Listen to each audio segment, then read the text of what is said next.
सुन रहे हो जी, तुम्हारी बहन तलाक लेने को कह रही है। आज तक हमारे खानदान में किसी लड़की ने तलाक का नाम तक नहीं लिया और ये देखो कैसे मुंह उठाकर ससुराल छोड़कर आ गई। अरे लड़ाई झगड़े किस घर में नहीं होते, इसका मतलब ये थोड़ी है कि अपने मायके आकर बैठ जाओ। खुशी की भाभी ने खुशी के भाई को खुशी के खिलाफ भड़काकर पूरी तरह तैयार कर दिया था। खुशी का भाई तन्मय गुस्से में आग बबूला होता हुआ बाहर ड्राइंग हॉल में आया। खुशी जल्दी से तैयार हो जा, तुझे तेरी ससुराल छोड़कर आता हूँ। लेकिन भैया, लेकिन क्या? तुझे सारी उम्र बैठाकर नहीं खिला सकता मैं? कितना कर्ज लिया था मैंने तेरी शादी के लिए और तू 1 साल में आकर घर बैठ गई। तेरी वजह से मैं सारे खानदान की इज्जत मिट्टी में नहीं मिला सकता। खुशी की आंखें आंसुओं से भर गई।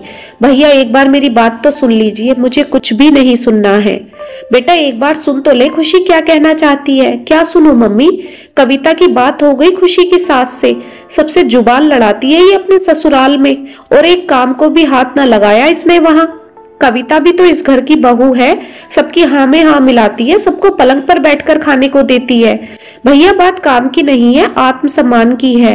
ओहो देख लिया मम्मी, अपनी बेटी का गुरूर। अपने घर में भी सम्मान आत्मसम्मान हो गया। पढ़ लिख कर ये लड़कियां अपने आप को कलेक्टर समझने लग जाती हैं। अपने घमंड को साइड में रखकर सुन ले, तेरा ससुराल ही तेरा घर है। हमारे घर में तू 2-4 दिन के लिए मेहमानों की तरह रह सकती है। अगर तुझे अपने ससुराल में नहीं जाना है तो हमारे घर में भी तेरे लिए कोई जगह नहीं है। तन्मय ने अपना फरमान सुना दिया था। अजी सुन रहे हो, दामाद जी का फोन आया है, खुशी को लेने आ रहे हैं। खुशी की भाभी कविता दौड़ी हुई ड्राइंग हॉल में आई। भैया मुझे नहीं जाना है, शायद मैं इस बार चली गई तो आप मुझे दोबारा नहीं देख पाएंगे। खुशी ने एक बार फिर गिड़गिड़ाते हुए अपने भाई से बोला, ये धमकी जाकर किसी और को देना, अपना सामान पैक कर। कुछ देर बाद खुशी का पति रवि खुशी को लेने आ गया। दामाद जी छोटी मोटी गलतियां तो होती रहती हैं, खुशी अभी बच्ची है, आप तो समझदार हैं। खुशी की मम्मी ने अपने दामाद रवि से बोला, बच्ची है तो अभी शादी करने की क्या जरूरत थी, अपने घर बैठा कर रखते ना। रवि ने तपाक से अपनी सास को जवाब दिया। कविता ने चाय नाश्ता लाकर मेज पर रख दिया। कोई जरूरत नहीं है इन सब ढकोसलों की, मैं अपने घर से खा पी कर चलता हूँ।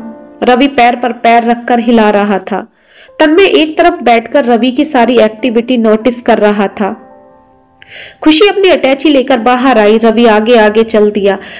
खुशी अटैची लेकर दरवाजे की तरफ चल पड़ी, लेकिन आंसू भरी नजरों से अपने भाई तन्मय को देख रही थी, जैसे वो गुजारिश कर रही हो कि भाई मुझे मत भेजो।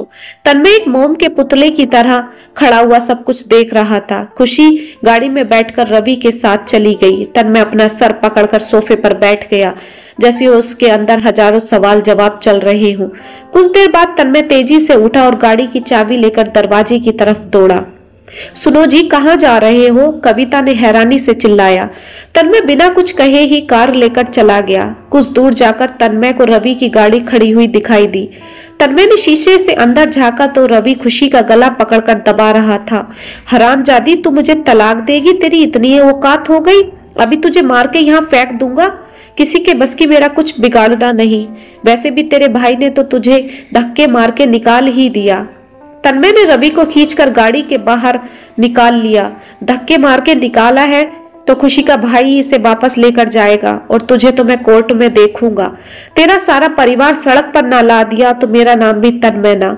खुशी मुझे माफ कर दे मेरी बहन, मैंने सारी दुनिया की सुनी, बस अपनी बहन की ही नहीं सुनी। सारे समाज के बारे में सोचा लेकिन अपनी बहन के ही बारे में सोचना भूल गया।